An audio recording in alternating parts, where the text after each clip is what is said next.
One by one, we shine.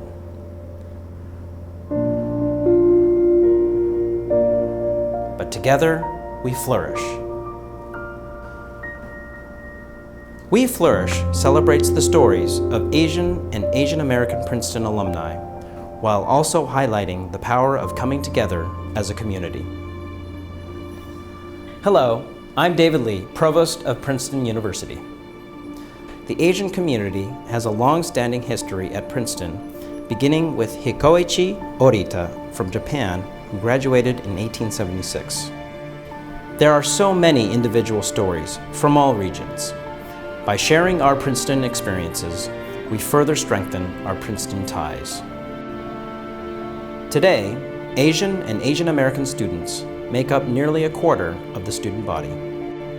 With family roots that reach all across Asia, our students pursue their passions in areas such as literature, the sciences, music, and the arts. Princeton is and should be a place where students can discover and celebrate the richness of diverse cultures, including their own.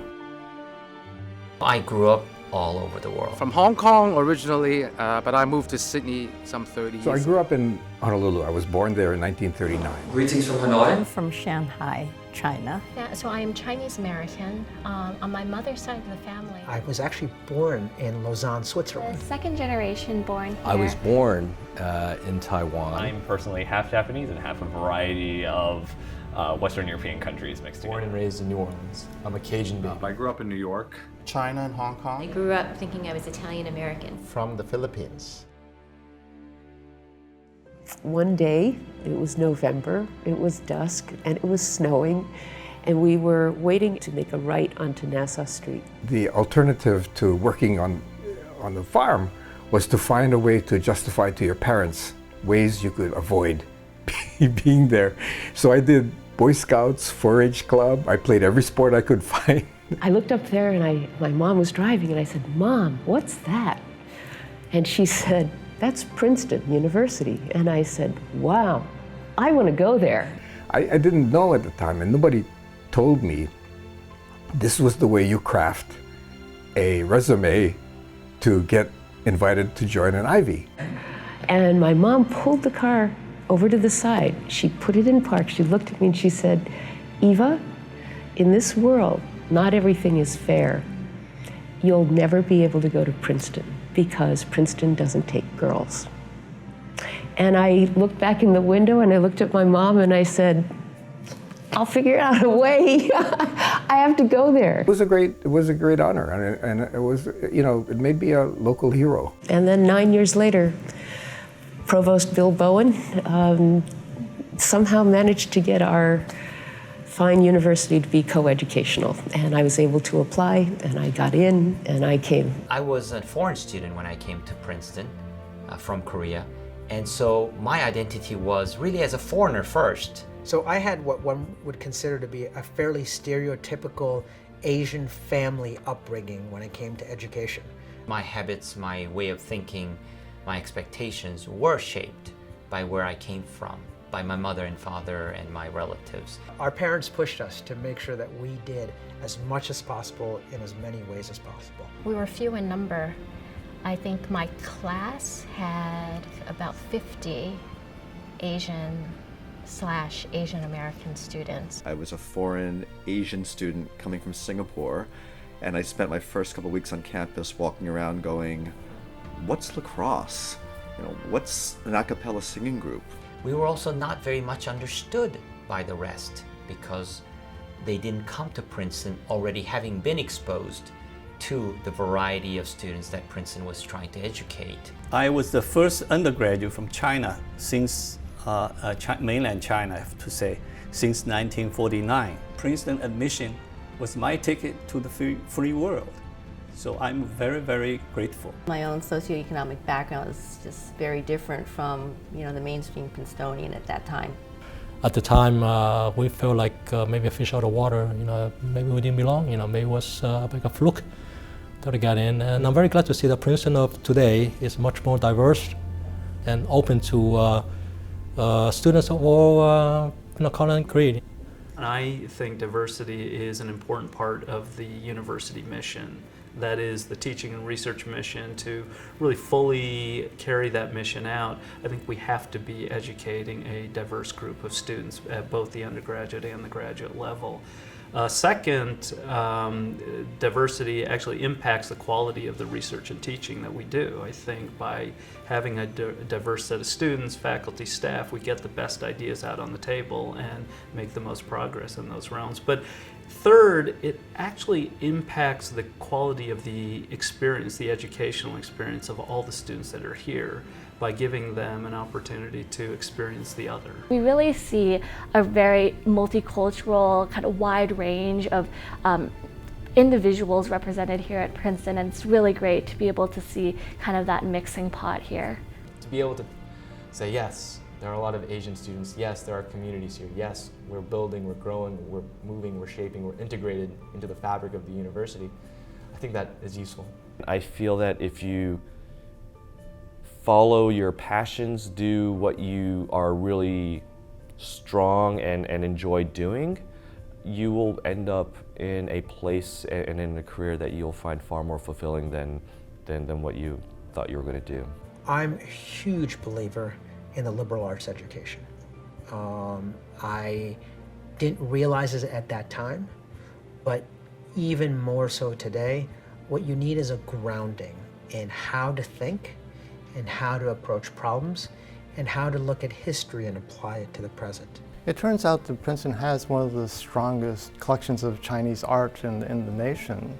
And one of the things about Princeton's education in the graduate program, and even in the undergraduate, is that the students are brought in to work with the collection. I chose art history as my major, and I guess the courses that mattered to me the most were definitely the ones that I took with my eventual thesis advisors, and he focused on Chinese art and architecture. I actually think my Chinese language course is one of my favorite classes, just because they're really, I know, you're laughing because I probably complained about it all the time. I did this too. I just, at the time it's so rigorous that you're kind of just blinded by it. It's so much work, but it's good because you're learning more quickly than everybody else.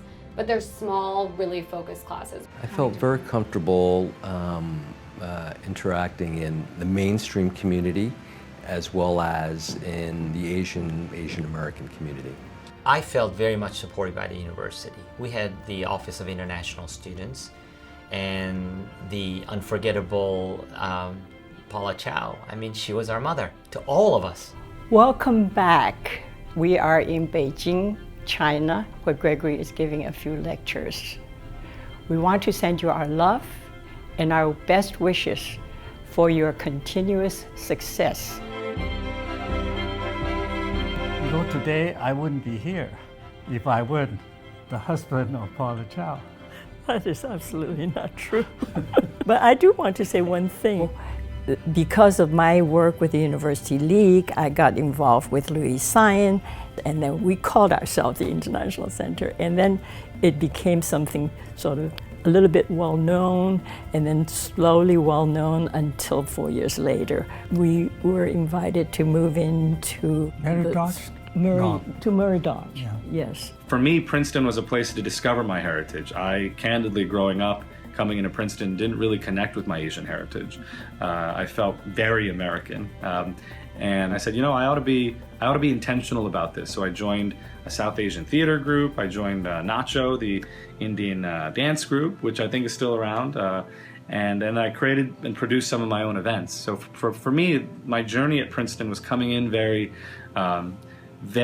unaware of really my background, and I left quite aware. Personally, I consider the United States to be my home country. I mean, I was born here, I was raised here.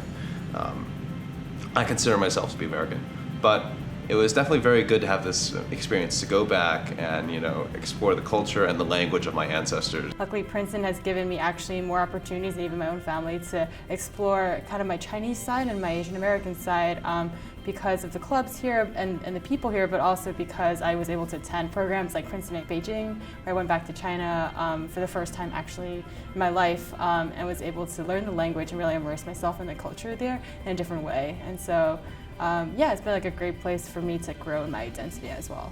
over the years, one of the topics that I got very involved with was that of Asian American Studies. So I taught a seminar on Asian American history. Spring of 1995, there were 20 kids in the class. I remember at the time doing a fair bit of research just to kind of understand the history and context of these issues. At that time, it included admissions, it included ethnic studies, it included faculty hiring. As we got towards the end of the semester and we were studying what we call the Asian American movement, beginning where I had participated in 1969, 1970 in sit-ins, demonstrations, hunger strikes, and so on. Ultimately, after several years of, I think, working through the appropriate channels and having a lot of conversations, we ultimately decided to do a sit-in, in part in peaceful protest, but to really elevate the level of attention and commitment around these issues. The students were extremely principled. They never let on that they were planning this, because they must have been planning it in the course of the semester. This is actually inside the sit-in. We sang a lot of hymns from the civil rights movement. And some of them were first generation college students, and they had a lot to lose, because if the university had applied sanctions, including expulsion, that was insane, This is me. The night after we came out, this was, I think, a moment of great celebration and relief that our voices had been heard and that there were some changes to come. And I view it all as a very long-term path, and that we're really trying to have an impact on the things that are not just for when we're students or alums here, but for the generations to come. I think this is really important, this conference, because it's not to say that we need to have a solidarity movement. It's really just that we want to feel that we really have comrades, friends that we can feel comfortable sharing experiences with, especially as they relate to Princeton. So I think this conference is very important to instill that sense of spirit among all of us. Now I'm a trustee, one of 7 Asian or Asian American trustees out of about 40 trustees. That's a really large minority. That's a significant presence, and it makes me really proud.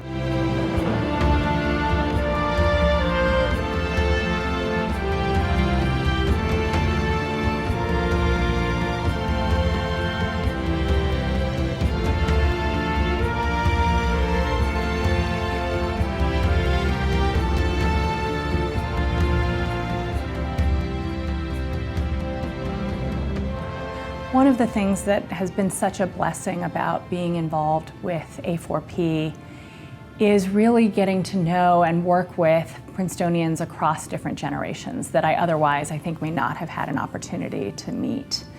And I really feel like today we're standing on the shoulders of several giants who were each trailblazers in their own right. And in particular, I had the great privilege of working with Kelly Kuwayama, who was class of 1940. And as you can imagine, his experiences here at Princeton were very different from those that I experienced and those that students today are probably experiencing. He had a way of listening and taking things in, but when he spoke, people really listened. I also really wanted to honor Sujin Lee Swettinger, who is class of 70. She really was such a powerful and quiet leader, and yet this conference, We Flourish, was her dream. The other person I really wanted to speak of is Dora Lee, who is class of 76. She was such a believer in bringing people back together and was one of these people that held kind of her orange and black, so closely. So I really wanted to honor the 3 of them and to acknowledge that I think many of us wouldn't be here at this conference or working together had it not been for their contributions and their leadership. What a pleasure it is to welcome Princeton's Asian and Asian American alumni to the We Flourish conference. These alumni conferences have become a wonderful vehicle for this university to reach out and embrace its alumni community and to bring back groups that are important to this university and allow you to interact with the campus, with your classmates, and with our current students. We're delighted to have you here for this conference, and I look forward to interacting with all of you. I hope you have a wonderful time.